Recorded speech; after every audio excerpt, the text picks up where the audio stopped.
Os outros assuntos, olha, caramba, que coisa séria. Mas os relatórios confirmam o pior. 100 pessoas teriam desaparecido em apenas alguns minutos. Vocês se lembram da imagem que vimos? Era uma fotografia, não é? No Telegram, nós colocamos lá o vídeo completo do que aconteceu lá na Índia, onde de repente, lá pelo Himalaia, acontece um deslizamento que é mais parecido com um tsunami de lama. Leva quase toda uma vila, digamos. A parte leste da vila é a que fica totalmente destruída, fica inundada de lama. Mas por enquanto diziam, talvez eles conseguiram sair, etc. Então havia dúvidas se estavam falando de 4 pessoas falecidas, mas que talvez haveria muitos desaparecidos. Bom, infelizmente 100 pessoas desapareceram e infelizmente até o momento não foram encontradas. O ministro da Defesa, Sanjay Seth, confirmou hoje a morte de 4 pessoas, mas ele fala de mais de 100 pessoas que continuam desaparecidas, incluindo soldados do acampamento próximo. Aliás, o coronel Harsh Vardhan, líder operacional do resgate, alertou que o número de pessoas desaparecidas ainda é desconhecido. Estamos tentando resgatar as pessoas e colocá-las em segurança. O coronel Harsh Vardhan, que é quem você mencionou, é quem está fornecendo esses dados, quem está dando esses relatos, muito trágicos, realmente muito impactantes. Sim, é impressionante. Nino foi um desastre em todos os sentidos, primeiramente pelo que chamam de aguaceiro. Basicamente uma daquelas chuvas repentinas, assim, muito fortes, mais ou menos isso. Fala-se de 210 milímetros em poucas horas, não especificam quantas, mas é muita água. Então, esse lugar não consegue suportar e acontece esse deslizamento. É o que dizem. Foi uma chuva extremamente intensa, afirmado por alguém da Índia que já está acostumado com chuvas fortes. Sim. Bem, já estamos dizendo isso. Agora, o Departamento Meteorológico da Índia confirmou que isso foi algo incomum, que foram então 8 polegadas de chuva, ou 21 centímetros, ou 210 milímetros. As chuvas continuam nas estradas, muitas delas estão agora destruídas. E o que estão pedindo à federação, ou seja, ao governo indiano, é que envie helicópteros. Ontem comentamos sobre isso e hoje ainda há relatos de pedidos de helicópteros, pois não foi suficiente. A quantidade de pessoas para resgatar. Também já se fala de um deslocamento de 150 soldados, que resgataram 20 pessoas com vida. O que é uma boa notícia, pois estavam presas nessa lama, mas ainda faltam, insisto, mais de 100 pessoas. E o problema ainda não acabou, porque a Comissão Central de Água alertou que há 4 rios em 5 pontos que já estão críticos e que a situação da inundação continua grave. Ou seja, além disso, esses rios podem transbordar. O resgate será extremamente complicado se é que ocorrerá. O porta-voz militar Suni Barwa declarou que todos os recursos disponíveis estão sendo mobilizados para localizar e evacuar as pessoas ainda presas. E o primeiro-ministro Narendra Modi enviou condolências. Ele garantiu que nenhum esforço está sendo poupado para oferecer assistência. Sim, eu imagino. Bem, são situações terríveis. A Organização Meteorológica Mundial, alerta que esses eventos extremos são um sinal de alerta do que está acontecendo no planeta. Essas mudanças que estão acontecendo, segundo ela, são sinais de que o planeta precisa ser ouvido. Também nessa região já ocorreram várias tragédias semelhantes. Em 2013, 4 mil pessoas morreram. Em 2021, uma geleira causou 200 mortes nessa mesma região, em Chamonix. Um ativista climático chamado Erge Dzinch, na região, disse que chamou isso de o coquetel perfeito. Ele acusou as políticas de urbanização e disse que isso está tornando insustentável viver na região. Agravar os riscos naturais. Não estão se adaptando à natureza, mas querem que a natureza se adapte a eles. É uma situação muito complicada. As autoridades temem mais deslizamentos de terra que certamente ocorrerão. É lamentável, mas esses eventos vão acontecer. É um assunto terrível. Aliás, vamos para essa imagem. Vamos ver se conseguimos colocar aqui pela internet só um instante essa imagem. Aí está. Isso que estamos vendo é um piloto de aviões de combate da Polônia chamado Maciej Graskowian, que teria ganhado o troféu Ask the Crow Flies, como as asas do corvo voador ou algo assim. A questão é que a Royal International Air Tattoo do Reino Unido, teria premiado esse piloto por sua impressionante capacidade de voar esses F-16. Exatamente. O nome do troféu, Como um Corvo Voa ou Como o Voo de um Corvo, é estranho. Como o voo de um corvo andal é estranho. Bom, sim, é curioso. E vejam, a questão é que cada vez vemos mais, digamos, mais espetáculos focados no conflito, na guerra.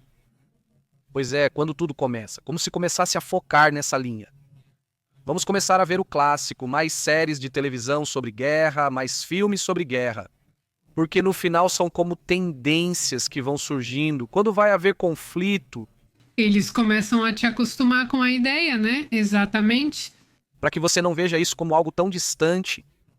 Também essa imagem que, embora tenhamos compartilhado de outro ângulo, desta vez da Romênia, dá para ver esse enorme incêndio que realmente está acontecendo em Odessa, né? Isso é em Odessa, lá na Ucrânia, onde esses drones russos teriam atingido alguns depósitos de gás. Me parece que são aqueles que geram um incêndio tão grande que pode ser visto na Moldávia e também da Romênia, ou seja, um incêndio tremendamente grande.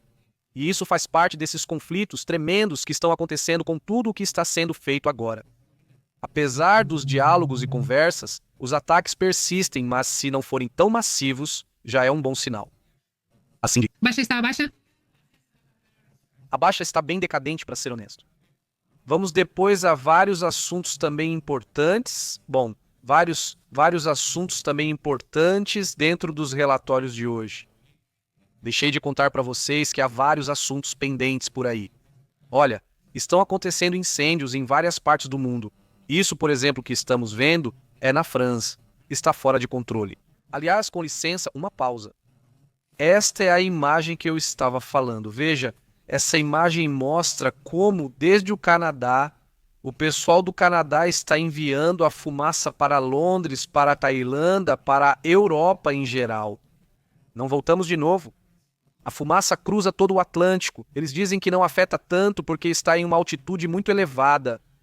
Mas mesmo assim, estamos falando que a região dessa parte da Europa fica com um tom avermelhado. O sol parece diferente porque eles estão sob uma camada de fumaça. E na Califórnia, o que está ocorrendo? Mas na Califórnia, se lembram da segunda-feira falamos desses incêndios de Guilford? Naquele momento havia de 1.000 a 2.339 bombeiros participando. Agora já são 2.200? Dizem que é imparável. Este incêndio já consumiu mais de 339 quilômetros quadrados no condado de Santa Bárbara e São Luís Obispo. Este é o maior incêndio florestal deste ano, 2025, na Califórnia. Mais de 2.200 bombeiros, como eu comentei, estão trabalhando nisso. A umidade está baixa, o calor é extremo e as temperaturas giram em torno de 38 graus, com a umidade nos níveis mínimos. O capitão Scott Safechuk alertou que o comportamento do fogo é extremo devido ao clima. E o incêndio, lembre-se, começou a partir de 4 focos menores perto da rodovia estadual. 166, o que obrigou o fechamento da parte leste de Santa Maria. Também mais de 870 casas e estruturas estão sob ameaça direta na Floresta Nacional dos Padres e em áreas agrícolas. Vinhedos e campos de morango, como comentado na segunda-feira.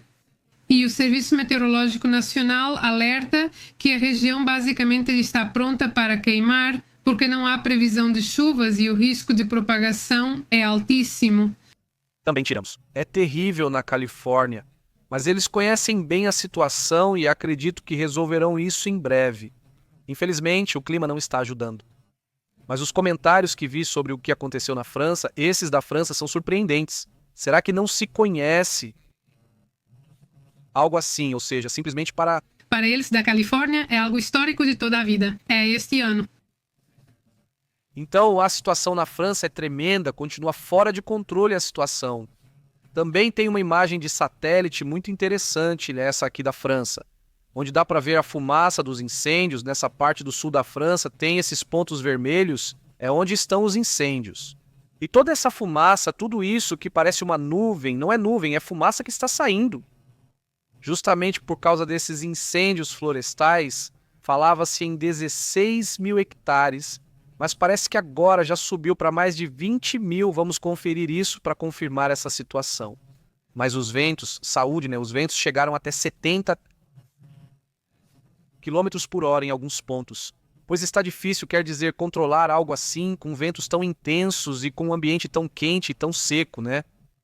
Aí estamos vendo alguns desses momentos ali. Nesse ponto não há ventos, os ventos chegam em ondas, por volta do final da tarde e à noite. Então vamos ver se conseguimos ver isso dos ventos na França. Vamos ver como vai estar a situação para hoje, mas vamos ver as rajadas de vento. Olha, já está bem forte. Ou seja, o máximo seria uns 20, 30 km por hora na região. Não é grande coisa. Isso é uma notícia muito boa, embora as condições continuem igualmente secas e extremamente fácil de acontecer um incêndio. Não tem muito vento nessas semanas, uma certa tranquilidade, digamos, embora seja como um adeus. 30, 40 km por hora é um ventinho preocupante, não é? Tão grave, né? Mas alguma coisa sobre esse assunto? Bem, sobre o incêndio na França, já foi relatado que uma pessoa teria perdido a vida, uma senhora já idosa e 3 feridos por esse incêndio, já considerado o pior em florestas dos últimos 20 anos. Bem, aí está a questão. É algo que, pelo menos na região, dizem que não acontecia há um século. Na Espanha e em toda a França, o evento é o maior em 20 anos, mas nessa região específica é o maior em um século.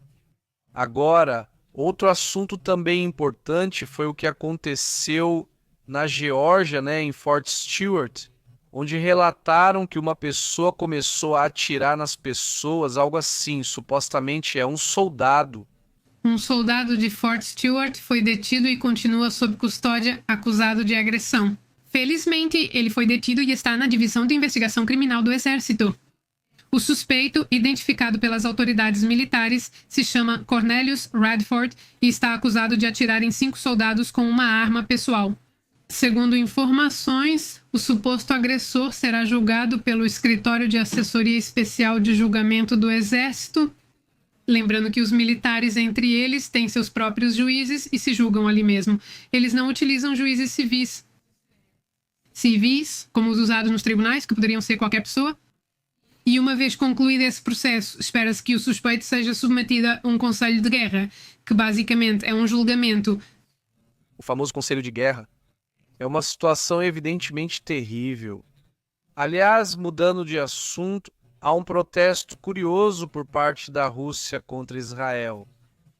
Segundo o que relata a porta-voz do ministro das Relações Exteriores da Rússia, Maria Zakharova, que é essa que está aí na foto, ela teria apresentado um protesto formal a Israel após um suposto ataque a um veículo diplomático russo perto de um assentamento lá em Jerusalém ou próximo de Jerusalém.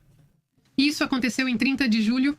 Um veículo da missão da Federação Russa junto à Autoridade Nacional Palestina, ou seja, o governo da Cisjordânia, com placa diplomática no qual viajavam funcionários de uma missão diplomática russa, acreditada pelo ministro das Relações Exteriores de Israel, foi atacado perto de um assentamento ilegal israelense de Gibat Asaf, próximo a Jerusalém, por um grupo de colonos. Isso foi informado pelo Ministério das Relações Exteriores da Rússia, esta é Maria Zakharova, em um comunicado, é que os colonos ficaram bem terríveis.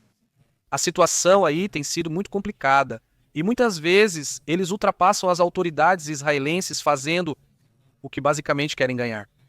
É um tema preocupante e, bom, agora já está com um atrito diplomático entre a Rússia e Israel, um assunto importante também. Aliás, sobre o ataque que aconteceu na Geórgia, 5 soldados ficaram feridos. Felizmente, ninguém perdeu a vida, de acordo com os relatos. Neste momento, Pois salvaram a vida, já que foi realmente intenso, pois este é um soldado. Quando o ataque foi ouvido, eu esperava que talvez houvesse muitas vítimas. Situação tremenda. Não disseram por que ele fez isso nem nada, mas ele já está detido, então com certeza já vão dar mais informações. Vamos a outros assuntos importantes. Bom, basicamente mudando de assunto, também estou mudando de assunto, mas não basicamente, pois há uma enorme probabilidade de furacão em direção ao México já neste momento. É uma tempestade tropical. Se chama Ivo e existe praticamente uma probabilidade de 100% de que vá se tornar um furacão. A questão é que vai passar raspando na costa mexicana, mas aparentemente, de acordo com o que mostra o cone de incerteza do Centro Nacional de Furacões dos Estados Unidos, indica que será furacão até sexta-feira. Então, na próxima sexta-feira é quando ele se transforma em furacão, segundo o que eles relatam, e ele estaria avançando para o oeste, ou seja, aparentemente não chegaria ao México, a menos que mude de direção. Então, é preciso ficar atento de qualquer forma. Mas esse é um furacão que estaria se formando, que estaria, digamos, ganhando força diante das coisas. Poderia haver influência causando tempestades na costa, ondas maiores, esse tipo de coisa. Então também informaremos os detalhes. Ele se chama Ivo, esse potencial furacão, que é quase certo que será um furacão nos próximos dias. Agora, tanto no Pacífico quanto no Atlântico, também há movimentação, já temos uma tempestade tropical nessa região, está bem ao norte. Ele se chama Dexter. E também há outros fenômenos que estão se formando, mas que por enquanto não causam realmente problemas. O Golfo do México e o Caribe estão tranquilos, curiosamente. Bom, é assim que estão as coisas hoje por obra do destino. Não vamos poder estar nos comentários. Tivemos que gravar essa situação, este vídeo. Prêmio para a live que normalmente fazemos, mas estaremos ao vivo, como normalmente fazemos todos os dias às 9h30. Esse vai ser, digamos, o novo horário, 1 hora mais tarde. E bom, sou muito grato a toda a comunidade, obrigado a quem manda um super chat, quem comenta, quem dá um like, quem deixa muitos comentários, também agradeço muito. Vamos estar lá comentando ao vivo, Astrid e eu vamos aparecer lá como Pepe ao vivo. Vamos lá, ficaremos atentos aos comentários, mas não conseguiremos reagir a eles. Como a gente adora, porque, bem, não estamos, né? Digamos, estamos, mas não estamos. Bom, o que mais? Estamos no WhatsApp e no Telegram. É isso, lembrem-se. Lá enviamos notificações das lives para que vocês fiquem por dentro das últimas informações do mundo. Um forte abraço, fiquem muito bem, tenham um excelente dia e amanhã estaremos ao vivo desde cedo. Muito obrigado, um forte abraço, tenham uma excelente noite. Até logo!